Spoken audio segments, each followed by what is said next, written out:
شوط ثاني أفضل مثل السيناريو الذي عاشه المنتخب المغربي أمام كندا. شوط أول سيء، لكن بعض التعديلات والتغييرات عدلت الموازين وجعلت المغرب وقتها يسجل 3 أهداف. دعونا نتابع وإياكم ما قاله محمد وهبي مدرب المنتخب الوطني المغربي بعد هذه الخسارة. سيد المدرب، نريد أن نعرف ما هو إحساسك الآن، ما هو إحساس الفريق، ويمكن أن تكونوا فخورين.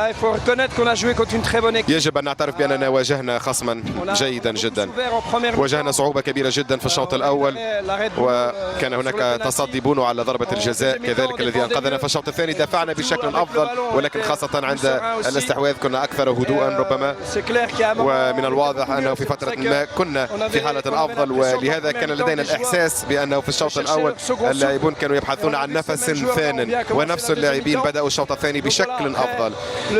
بعد ذلك أتى الهدف من لقطة بكرة مشتركة ودربكة، وتوقف بعض اللاعبين ظنا منهم أن هناك لمسة يد. هناك لمسة يد، هل هي خطأ أم لا؟ لا أعرف، لست حكما، ولكن بعدها وبعد لقطة فردية من قبل امبابي الذي سجل الهدف الأول كان الأمر صعبا في النهاية، ولكن أظن بأننا يجب أن نواصل بالإيمان ونواصل عملنا ونواصل كذلك في العمل على الأساسيات كذلك، ونتأكد بأنه عندما يكون هناك مصابون أو لاعبين غائبين أيضا ليسوا جاهزين تماما، يجب أن يكون هناك خيارات أكثر في دكة الاحتياط من المستوى الذي نحتاج إليه. هناك بعض خيبة الأمل، نعم كنا نريد أكثر من ذلك، لكننا نقبل النتيجة.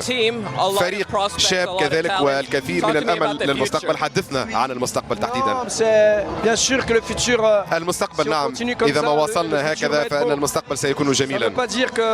هذا لا يعني بأننا لم نرغب في الفوز اليوم، نحن قدمنا كل شيء كي نفوز في هذه المباراة، وواجهنا خصما جيدا جدا أكرر ذلك، ولكن يجب علينا أن نواصل العمل وأن يكون لدينا خيارات أكثر للاعبين ونبقى بثقة عالية.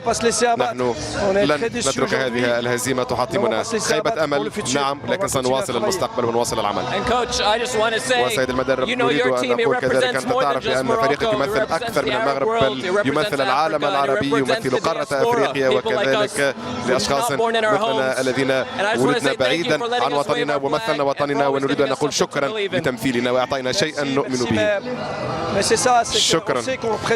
نحن نعرف تماما بأننا نمثل أكثر من منتخب وأكثر من بلد، نمثل بلدنا والملايين من المغاربة كذلك، وكذلك نحن نرى على الصعيد العالمي حتى في أوروبا، في آسيا، في أمريكا اللاتينية كذلك البعض يرون أنفسهم في هذا المنتخب نظرا للعطاء الذي يقدمونه وكذلك المستوى الذهني لهذه المجموعة. لذا سنواصل عملنا بنفس الأسلوب ونريد أن نقدم السعادة للجميع، ولكن الألقاب أيضا، لذلك إن شاء الله سنواصل.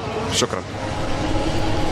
مواصلة العمل مستقبلا، هذا ما قاله محمد وهبي الذي اعترف بأن الخصم الفرنسي كان أفضل وأن لاعبيه ارتكبوا بعض الأخطاء التي جاء منها سواء الهدف الأول ثم الثاني. تابعنا وإياكم قبل قليل لقطة فيها لمسة يد واضحة من رابيو. أريد رأيك حول تلك اللقطة، لأن المباراة انتهى والتأهل محسوم، لكن ما حدث يمكن أن يحدث مع فرنسا في المباراة المقبلة أو أي منتخب آخر، وهو شيء مزعج عندما ترى كل هذه التقنيات وفرت اللي كانت تخرج المباراة بيضاء وبقرارات صحيحة، لكن تشاهدها بهذا لا أعرف كيف أسميها. رأيك؟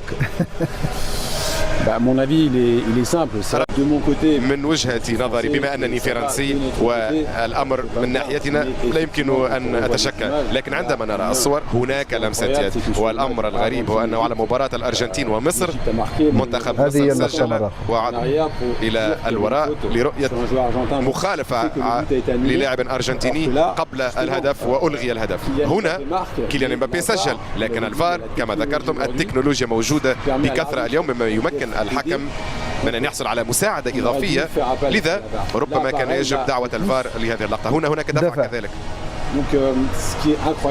والأمر الغريب هو أن الفار لا تتدخل هنا، وهذا بالتأكيد يؤثر على المغرب. هذا أمر منطقي، لأنه إذا ما ألغي الهدف فإننا جميعا متفقون بأن المباراة يمكن أن تدوم أكثر وتتجه نحو الدقيقة 90 بتعادل، والمغرب بالتأكيد كما كان يلعب في هذا التنظيم المؤطر والهيكل الدفاعي الممتاز كان يمكن أن يقلق فرنسا أكثر على امتداد المباراة. لذا نعم الفار موجودة، لا أفهم لما لا تستعمل، هي هنا لمساعدة الحكام، لكن الليلة لم تساعد المغرب.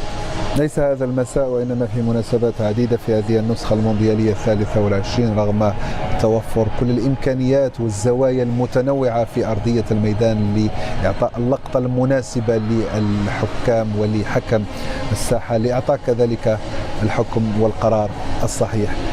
هل قرأ محمد وهبي هذه المباراة بشكل خاطئ؟ دخوله في تراجع، كنا نعتقد أنه سيواصل بنفس الهوية اللي فيها نوع من الهجومية. صحيح الخصم يفرض عليك تراجع، لكن هل تعتقد أنه القراءة لم تكن مناسبة؟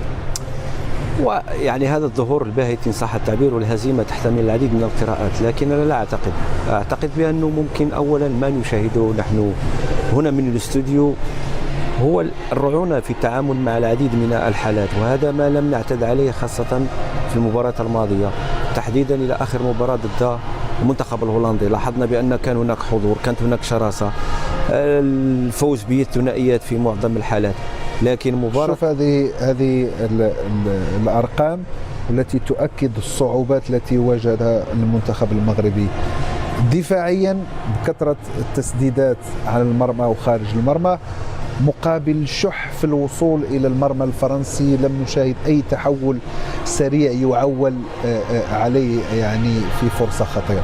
هو أولا لما نتكلم على الفرص اللي استقبلنا نتكلم كذلك على عامل مهم، لأن اليوم أمام منافس قوي عنده حلول هجومية، الأكيد بأنه العامل البدني على مستوى الشراسة وعدم إعطائه الفرصة كي ممكن يهدد مرماك في العديد من المناسبات، وهذا الذي حصل.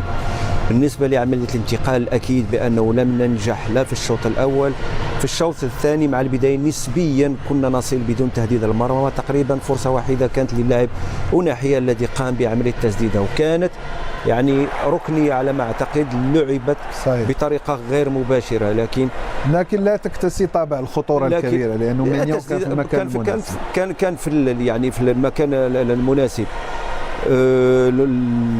لعبنا بشكل سيء، المبالغة كما قلت لك على مستوى الشوط الأول خاصة في عملية احتفاظ بالكرة كان مبالغ فيه، الإصرار على أنه تبني من الخلف في بعض الحالات اللي كنت تحت ضغط كان بإمكانك أنك تتفاداها، أعطيت فرصة للمنافس على أنه يضغط عليك، وعملية الاستحواذ اللي نجح فيها المنتخب الفرنسي.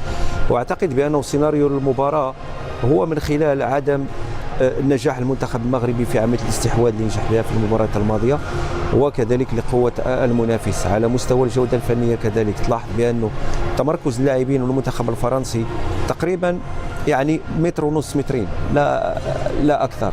بالمقابل